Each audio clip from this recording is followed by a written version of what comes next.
Hey, Daddy, this is the man of the champions, Bill Fonzie Alfonso, giving a shout out to something else. Something else, Daddy. This is Nicole Matata, Great Warrior Wolf, and you are listening to Something Else. I'm Tony Cini, and you're listening to Something Else. Hey everybody, it's Rich Palladino, the voice of New England, and you are listening to Something Else with Aria.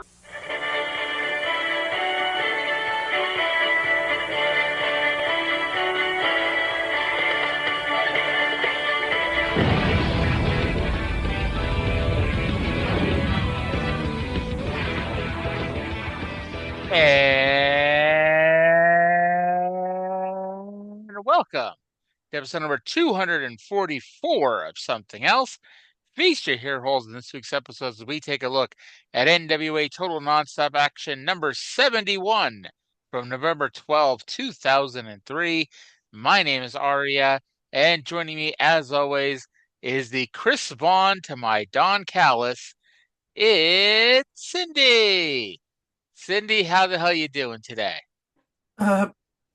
Boss, can you give me some health insurance? I need the health insurance. No. Then I'll send Piper to berate you. Well, Piper's dead, so I got no problem with that. All right, well, fuck you too. Anyway, so to let everybody know behind the scenes of this wonderful show, we are recording two shows because on a couple Fridays ago, I told Aria, hey, I have a fantastic idea. Because these next two episodes involve Sting, why don't we lump these two episodes together and tackle them on the same recording day?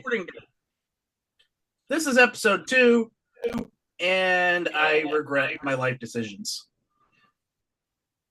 In other news, we're looking for new co-hosts for this show.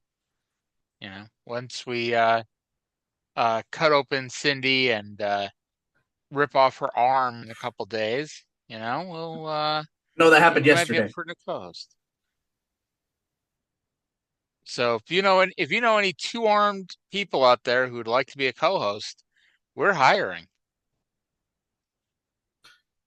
All right, so November 12, 2003, NWA TNA number 71. So you might have noticed there have been some people missing from this program the last few months. Notably, Elix Skipper, D'Lo Brown, and Jerry Lynn. Now, we've kind of mentioned what's going on with Elix and D'Lo, but D'Lo and Elix are currently in a bit of a doghouse situation because they are looking at their Japan bookings and taking them more seriously than the TNA bookings, which makes sense because they're making more money working Japan than they are working 1 day a week in TNA. Now, part of the issue with Elix is also that he is interested in going to WWE and actually did not sign those contracts. He was one of the last remaining holdouts for those contracts that they're having people sign a few weeks ago for 2 years.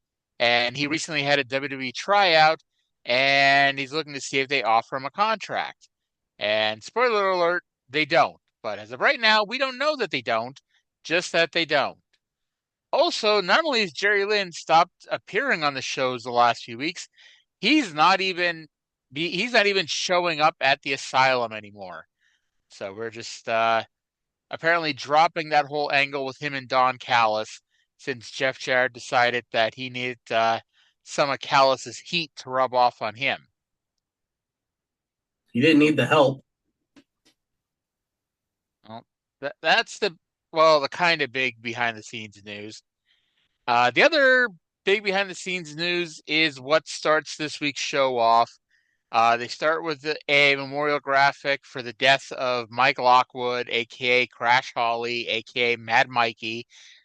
And there's a bit of controversy to this because even though by putting up this graphic, they did more than WWE did for the past week, because WWE did not acknowledge it on Raw, SmackDown, Heat, Velocity, etc. TNA, it was felt they should have made mention of it during the show at some point, since he had just been in the company a few weeks ago, and he was, part of the company for months before passing away. And as a lot of people know the story, he actually passed away on Stevie Richards' couch overnight. And Stevie, WWE was so paranoid because I guess there's some stories being worked on about drug-related deaths in wrestling right now. So WWE, for some reason, decided to distance themselves from this Crash Holly death, to the point that on an episode of Sunday Night Heat that aired this past week, Stevie came out with Crash Holly's music playing. He climbed up and over the ropes like Crash Hollywood, and he pointed at the sky, and they dubbed over Crash Holly's music with something generic and just never acknowledged what the hell was going on and what Stevie was doing. But, that is paranoia. Yeah. Yes, indeedy. And you're going to see a lot of Crash Holly, Mike Lockwood, Mad Mikey tributes, a little stuff throughout the show. Indeed. For the third straight week, the show starts with Scott Hudson outside the arena interviewing Jimmy Hart, who is this week wearing a black t-shirt that said "Y" in big yellow letters. Jimmy said he is one step ahead of the game and said that if it is the last thing he does, he will make sure the NWA title goes back where it belongs. Out of Jimmy's limo came AJ Styles, who said that Jarrett and Luger can't compete with him and not the other way around. Sting then came out of the limo and declared that it is, in fact, showtime.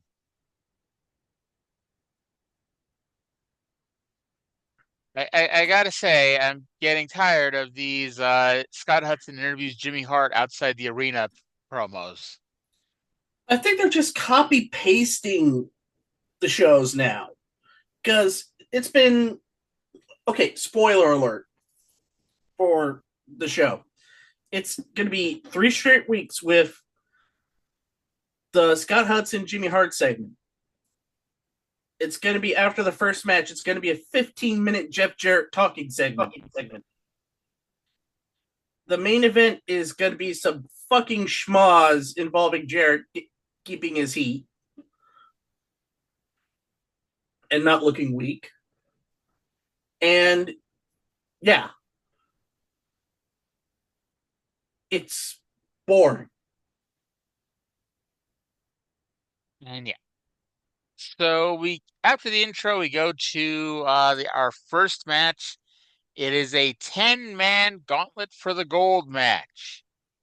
And this 10-man gauntlet for the gold is to determine the number 1 contenders to the Tag Team Championship. This is the great idea that Glen Gilbertti had last week. A battle royal to determine the new number 1 contenders.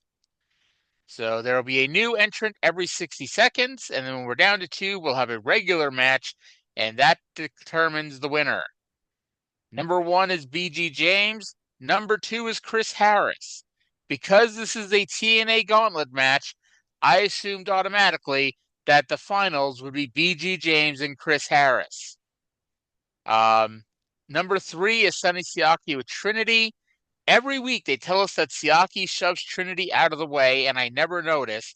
So this week I was specifically looking for it, and it doesn't happen. While I was writing that, BG and Harris both eliminated Siaki. Number 4 is main event Glen Gilbertti, who did not get in the ring until BG and Harris chased him around the ring. Number 5 is David Young, so they're the first tag team to be in together. Number 6 was CM Punk, and CM Punk's first move was a springboard Hurricane Rana. It will never stop being weird to see Punk doing flips and dives. Number 7 is James Storm. AMW ran wild on everyone and eliminated Gilbertti. Number 8 is ECMO without Trinity. ECMO was wearing an In Memory of Michael Lockwood shirt. ECMO tossed Punk and David Young. Number 9 is Julio De Niro.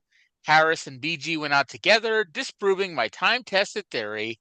Number 10 is Ron Killings. ECMO tossed Julio, leaving James Storm, ECMO, and Truth as the final 3. ECMO climbed the ropes to do a splash on the 2 of them, but they both kicked ECMO in the butt to flip him out, which leaves Truth and James Storm. Now, I assumed, because we've seen this before and we'll see this in the future, that when it came down to Truth and James Storm, their partners would come out and we would have a tag team match. That is not what happened. What we had was a singles match. I'm not sure how a singles match determines the number 1 contenders to the tag team titles, but here we are. Storm had the match won with an 8-second ride, but Rudy Charles was busy because David Young was 25 feet away and was walking towards the ring. While Rudy was dealing with that, Gilbertti ran in through the crowd and doinked Storm with a chair, and Truth, allegedly not knowing, got the pin. We can't just have someone win, can we? I gave this a 4.0 out of 10. I gave it the exact same grade, 4.0 out of 10. And I posited this theory to you. Has there ever been a good Gauntlet for the Gold? And I think we both settled on maybe they luckily got into one good Gauntlet for the Gold, but other than that, they've been mostly average to shit. And this one fell straight into the average category. They're mostly, I don't even fucking know. It's like they don't book them well. It's like, when I said that, I figured BG James was going to win because he was number 1. It's because the one idea they normally have for these things is the guy comes in number 1 and goes coast to coast and wins. It is a running joke that in TNA Gauntlet matches, to this day, if you're number 1, you have better chances of winning than if you're the last one in. True. And it's like, I don't know, it's just like it's a battle royal, and it's not usually even a very good battle royal. Trying to figure out when did TNA ever have a good battle royal, and I can't even think of that. Who knows? So Scott Hudson was in Abyss's dressing room with Don Callis and the Red Shirts. By the way, fuck Google with constantly changing the name of Don Callis' name. Callis said that Jarrett and Luger are going to take AJ and Sting to school. Callis, who had encouraged Hudson to talk quietly, got louder when talking about Raven, and then Abyss walked in. Then, for what feels like the 5th week in a row, the second in-ring segment of the show is Mike Tenay interviewing Jeff Jarrett. Even Jarrett is tired of this, as he took Tenay's microphone and ordered him out of the ring, and then ordered Don West into the ring to hold the microphone. Jarrett wanted to know where Hulk Hogan was and when he will show his face in the asylum. Hogan got himself on, and I quote, every radio show he could, and then listed 3 shows, so I guess that's all Hogan could get himself on. Jarrett yelled, "I will not be ignored," and screamed at Hogan to either come to TNA or he will bring TNA to Hogan. I thought he already did that. Jarrett then started talking about tonight's tag match, saying that he and Luger will prove that AJ Styles is not on their level. He started talking about a surprise for Sting when Raven came out. Raven, by the way, had Crash written on his stomach. Raven said that now he's gotten rid of the new church and set Punk and Julio free. The next thing on his agenda is the NWA title. Jarrett told him to worry about his tag team match tonight, and the Red Shirts attacked Raven from behind. Raven got busted open, and Jarrett gave him a stroke on a chair he brought into the ring. I'm assuming at some point this is leading to Raven getting another title shot. hopefully another title shot. But as you know, Jarrett's got so many contenders for his title. He's got Jim Duggan, who doesn't show up ever again. Rick Steiner, who doesn't show up again until he is feuding, till him and Scott Steiner are feuding with the Dudleys. Sting, And they're badasses. Sting, who he's meeting in a tag team match tonight. Hogan, who doesn't show up until 2010. He got lost on the way to the asylum, brother. I mean, he stopped off at Music City. I mean, and he's like, no. And they fucked back off to Florida.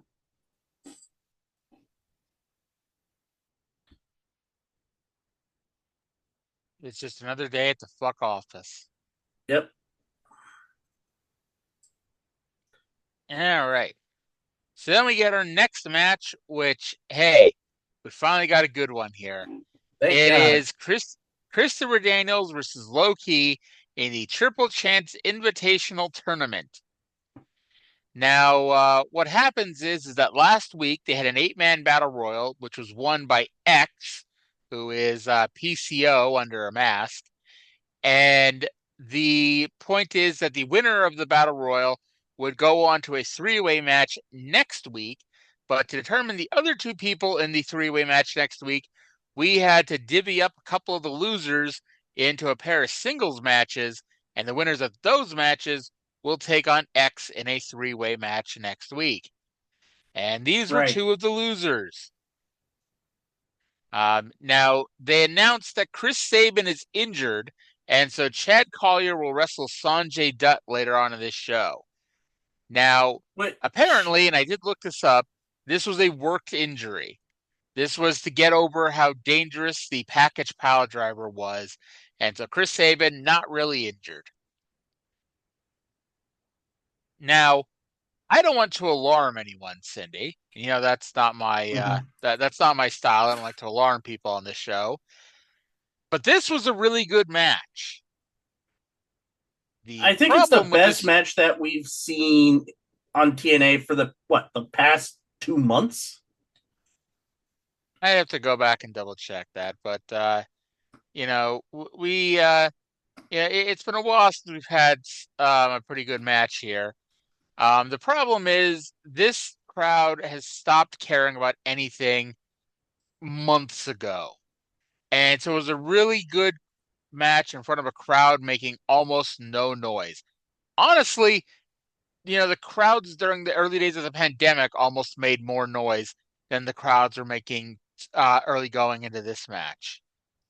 Woof. Tracy Brooks was shown scouting the match, and a handful of Now, this is where it started turning around, because a handful of fans started chanting for Low Ki, and you could actively see those people chanting for Low Ki almost forcing everyone else's hand into getting into this. It brought up the crowd a little bit here. While Low Ki was making his comeback, Daniels tried to plead for friendship by showing the Triple X hand sign, but Low Ki kicked him in the hands.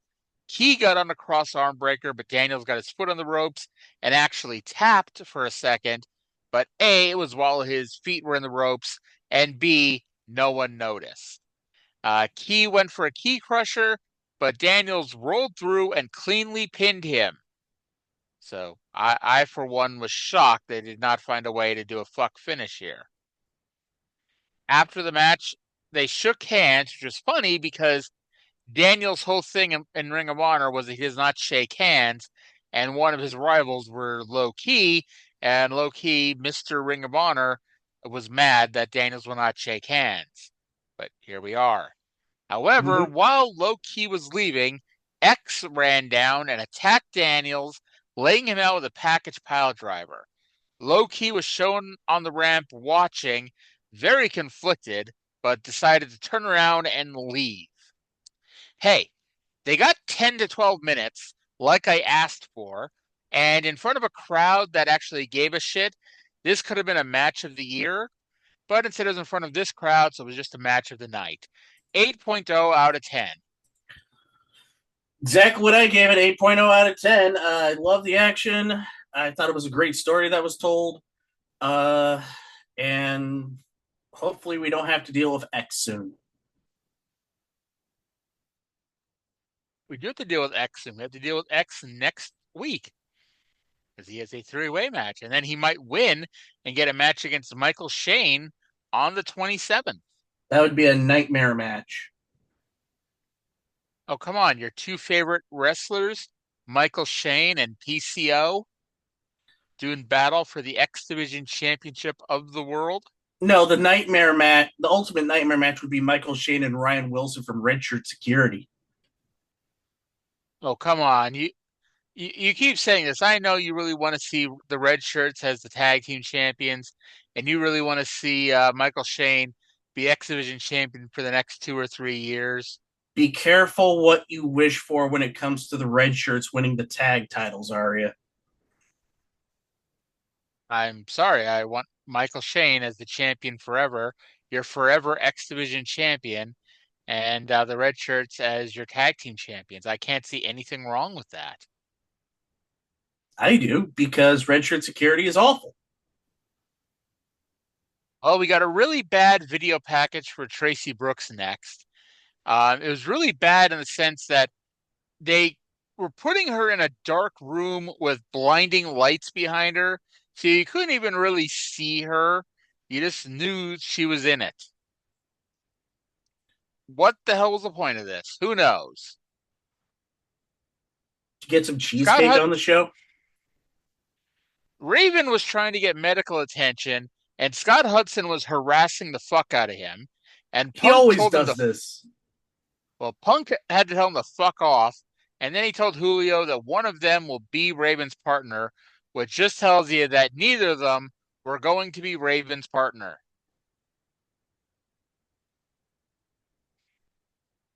The funniest thing, they're very obviously going to the Raven versus Punk thing that every indie company in America had already done, and even Ring of Honor was winding it down. So, of course, now is when TNA decides to pull the trigger on that feud. Yep. They're like allergic TNA always to money. Does. Yeah, like they always do, strike while the iron is cold. Yes. So then we get our next match, which is Chad Collier versus Sanjay Dutt in a Triple Chance Invitational Tournament match. They said that Sanjay didn't know about this until a day or two before, which, considering it's TNA and how much they change things, I'm not entirely surprised by that. I believe it. If it were true, yeah. Now, for some reason, they were piping in fake noise during this match. Oh, maybe yeah, I just didn't notice it on the. Maybe I just didn't notice it on the rest of the card, and maybe it was just this match that they were doing it for. But like, there was a constant low level of chatter, and it never raised, it never lowered. It was just a constant low level of chatter, and you could tell that it was fake noise because anytime there was real noise, it would be very obviously real noise on top of the nonstop chatter in the background. Now, they built to a spot where Chad Collier put Sanjay in the Texas Cloverleaf, and Sanjay made the ropes. And Tenay and West put this over as a big deal, and so we as fans knew why it was a big deal. The big deal is because Chad Collier was trained by Dean Malenko, and that's Dean Malenko's big move. However, the problem with that is this crowd did not have Mike Tenay and Don West spoon feeding them this. Chad Collier has never won a match on this show. And so these people did not know that his finisher was a Texas Cloverleaf. They did not know why that was a big deal. And they did not know why it was a big deal that Sanjay made the ropes. So they just, did not give a fuck. The finish was Collier working over the leg and Sanjay rolling through for a pin. After the match, X came out and attacked Sanjay.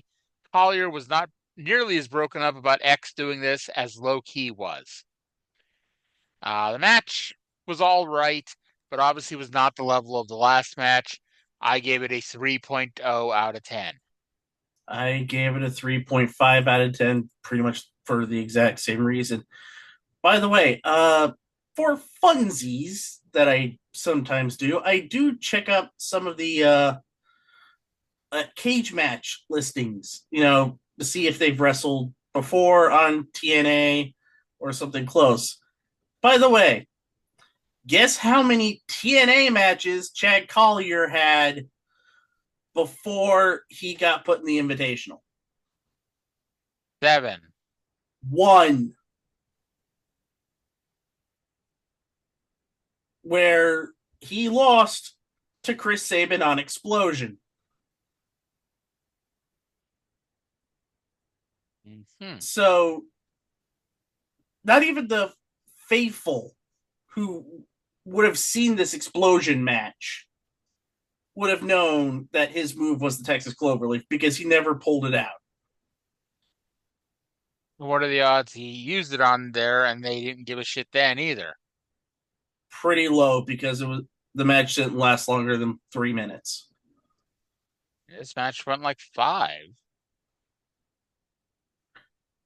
More than enough time. So, well, we then get the return of the interrogator segment. Well, let me just say this about Chad Collier. He does not return until January of next year. So in 2 months, okay. So we get the return of the interrogator segment, and in case you don't remember this, because why the hell would you? It was Mike Tenay and Don West. They'd interview somebody asking rapid-fire questions, and the person would give a quick one-sentence answer. Just rapid-fire for like a minute, maybe 90 seconds, go from there. Here's with Eric Watts and Goldilocks. And Eric Watts did not get the premise of this fucking segment because he turned every fucking question into an essay answer. Tenay asked him about Lex Luger, and Watts spent a good 30 seconds just on Luger. Goldilocks called Hudson a job stealer. And, Goldie whined about how Eric needs to get rid of Don Callis. And, this was a very whiny segment. And I have nothing more to say about it. Yeah, so let's not say any more about it because I think this is the last interrogator segment. I think we're done with this. If you would have told me the last interrogator segment was the last interrogator segment, I'd have believed you. Scott Hudson was outside Lex Luger's locker room, and Jeff Jarrett came out and said Hudson can't talk to Lex because he's a nosy wrestling journalist. Jarrett slammed the door, which popped back open, and Hudson was nice enough to close the door instead of going inside. Am I missing anything there? No. So we get our next match, which is Abyss versus Dunn. There.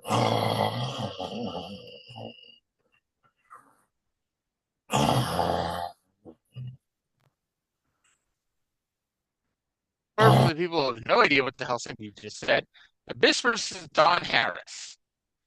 Who the hell booked this? And Abyss had Don Callis, Don Harris had Chris Vaughn. And earlier, when Abyss was with the red shirts, it was painfully obvious that Abyss was not 6'8", because he was shorter than both Northcutt and Wilson. And it gets worse here because they are calling him 6'9", and he's as tall as Don Harris, who is about 6'4". The only chance this match had was if it was 3 minutes of fast-paced brawling and then a finish. Instead, they went almost 10 minutes and was slow. Abyss kicked out of a chokeslam, so Don went after Don for some reason, and Abyss hit him with a black hole slam for the pin. Tenay announced, "What a great contest," killing his remaining credibility. Chris Vaughn decided to start hitting Abyss, so Abyss laid him out with a shock treatment. AJ Styles ran out, getting in Abyss's navel, so Abyss threw him out of the ring, so AJ got back in the ring and gave Abyss a springboard Hurricane Rana. I want to point out that it was less weird seeing AJ doing a springboard Hurricane Rana than it was seeing Punk do one earlier on this show. Abyss is your winner, 1.0 out of 10. Way too long, boring. After I watched this match, I wound up taking a nap. Yeah. 0.5 out of 10. Doesn't I would've given IU it- play for the 49ers?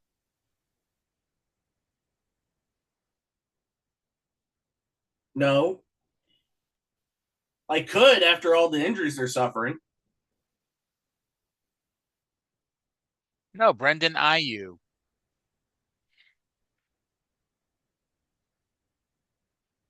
What the hell does that mean? Go on. So, let's see what we got next. Oh, Hunted Swift 3 Live Crew. They say that they're essentially going to beat Swinger and Diamond for the tag titles. AMW is pissed off because they think that Truth coalesced with Gilbertti to prevent them from winning the tag titles, which is not the case at all. So they want a shot. And now we have dissension. Yay. And if my mood couldn't get any worse, Red Shirt Security versus Raven, and Punk and De Niro are behind him, and Raven goes, "I can't believe this man hates these guys more than me." So he brings out in the least interested voice the Sandman. He was not too happy about teaming with his former rival, No, he wasn't. which makes you wonder in kayfabe, why is Raven doing this? Now, of course, like we said, that we knew during the intro that there was no chance that it was going to be Julio or Punk because they spent too much time telling you that it was either going to be Julio or Punk. Now, did you get the finish of this match? No, I didn't. Because we are using, just to let everybody know who's listening to the show, neither one of us have TNA Plus. So we have the pay-per-view. What if you were watching this show exactly in 2003, we're watching what you would be watching. And the pay-per-view feed glitched like hell during this match. So it was kind of a godsend. Yep. So what, for what it's worth, Wilson and Northcutt were getting the heat on Raven, and so it was better than it was last week, for whatever that's worth. Sandman got the hot tag and proceeded to break the show as the video file froze. I actually have two different video files of this show, and both of them had the same issue. Punk and so when it came back on, the bells ringing repeatedly, and Legend was now in the ring. Punk and Julio ran in for the save and then began yelling at Raven, so they got beaten up by Legend and Northcutt.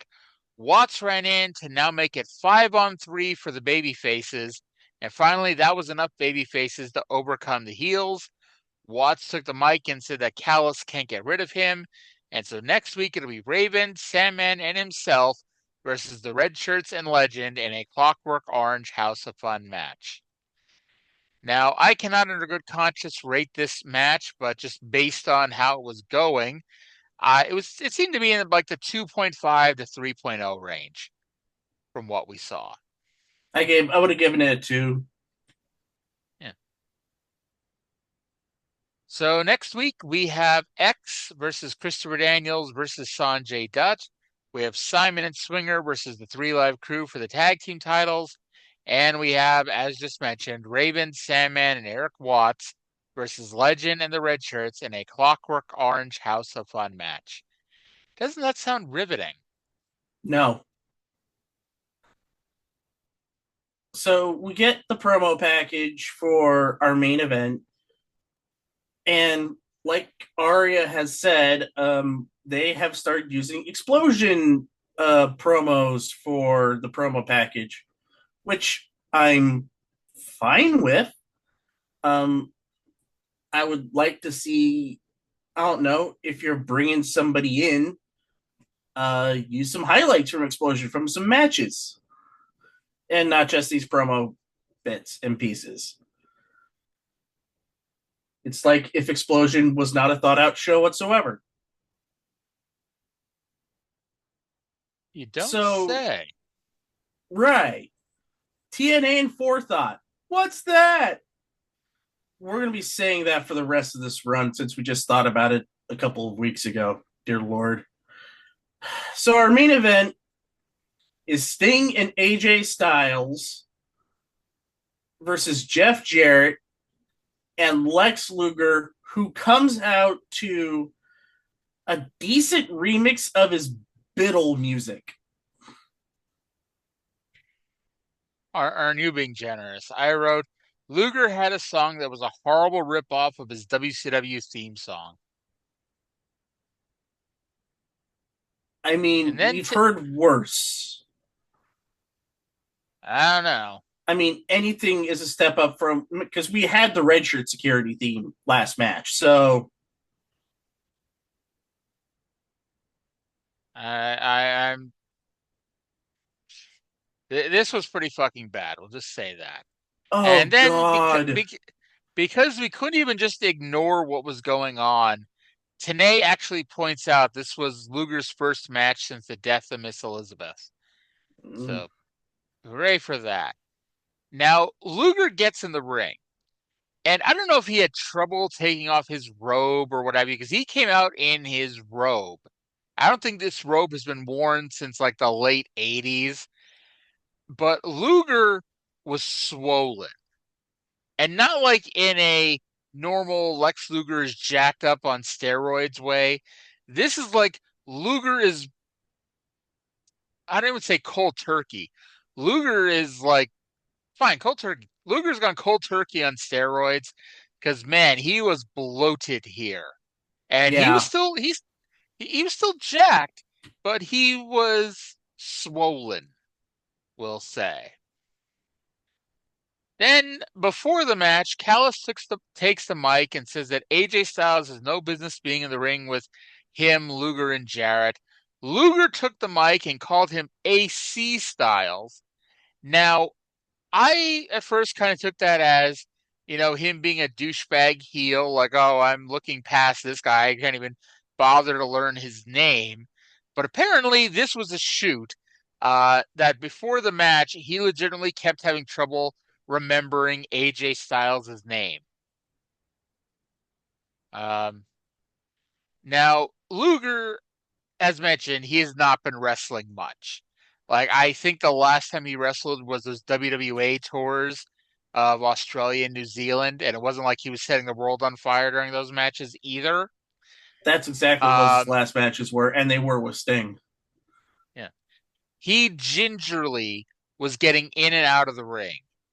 At one point, AJ teased going for the Scorpion Deathlock on Jarrett and had to hold Jarrett forever because the spot was going to be that Sting would trip up Luger and they would tease doing a double Scorpion Deathlock.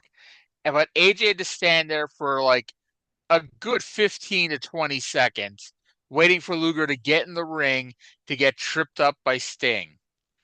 Luger tagged in and did what he does best at this point, which was nothing. He moved his arm and AJ threw himself all over the place. They did the fake hot tag spot twice. The second time, Sting just got in the ring and beat up Jarrett and Luger. Luger took his first bump of the match and somehow fell down slower than frozen molasses. The finish saw Luger put AJ in a torture rack, or the finish saw Luger try to put AJ into the torture rack, and Sting hit Luger with a bat, and AJ pinned him with a roll up. So I don't want anyone to sit here and think, oh man, AJ Styles pinned Lex Luger. That's a big fucking deal, because it was not. He beat Lex Luger the same way Billy Kidman beat Hulk Hogan, the same way Chris Jericho beat Scott Hall.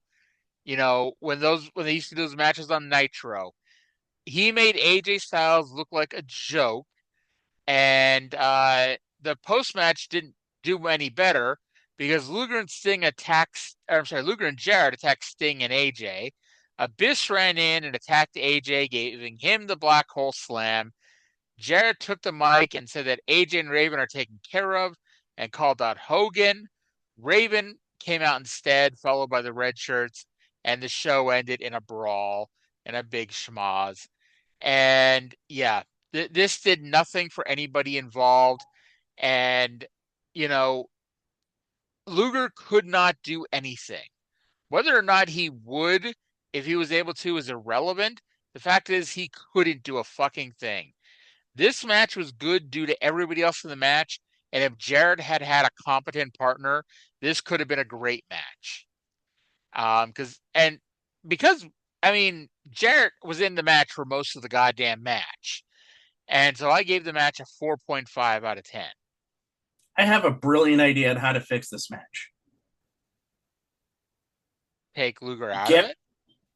And you know who I put in Luger's place? An umbrella? Abyss. So you'd put Luger against Don Harris? No. What I would do is I wouldn't have that Don Harris match. I would take that 10 minutes of time and I would split it between, I don't think both of us would mind seeing another 5 minutes of Christopher Daniels and Loki, right?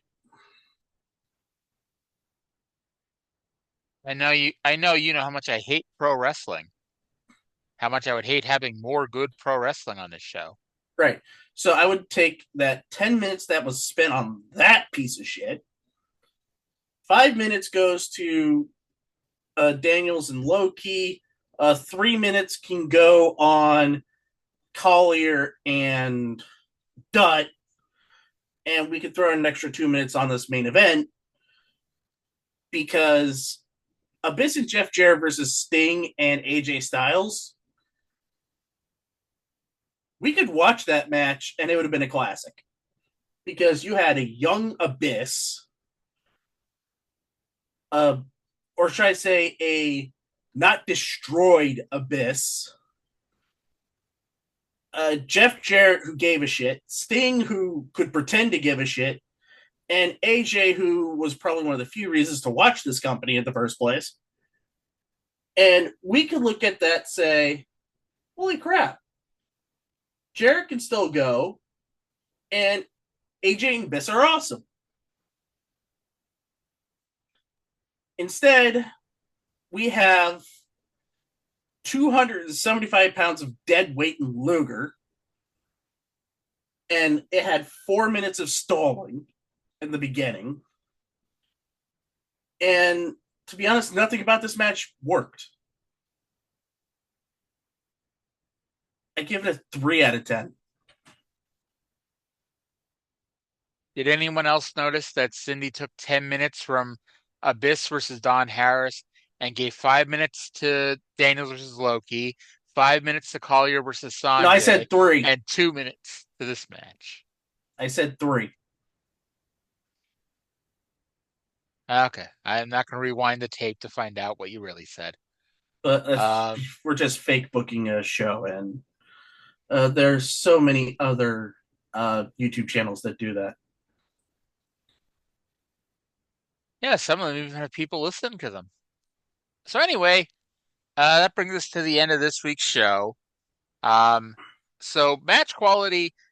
The funny thing is, last week's show was better than this, But this week's show had a higher match quality overall at a 4.1 for match quality. Overall enjoyment, despite everything that's going on, overall enjoyment, I gave it a 4.0 out of 10. As we've been mentioning the last few weeks, this show definitely flows better than it used to, but there was just something very blah about this show, and it doesn't help that the crowd is deader than dead. Future build, 3.5 out of 10.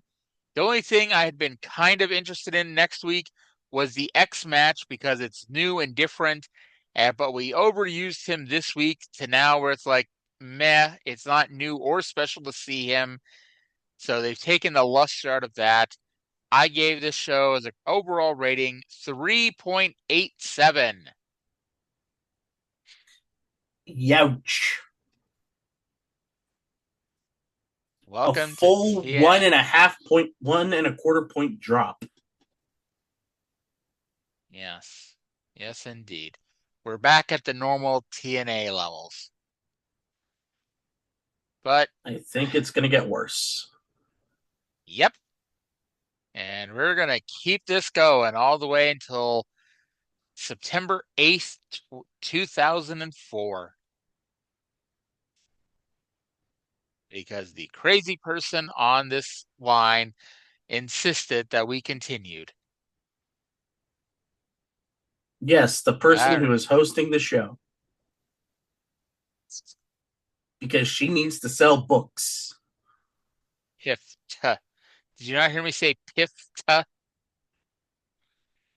But that's going to do it for this week's show. Hope you all enjoyed our descent into madness. And we will talk to you again in 7 days. Insert something witty here.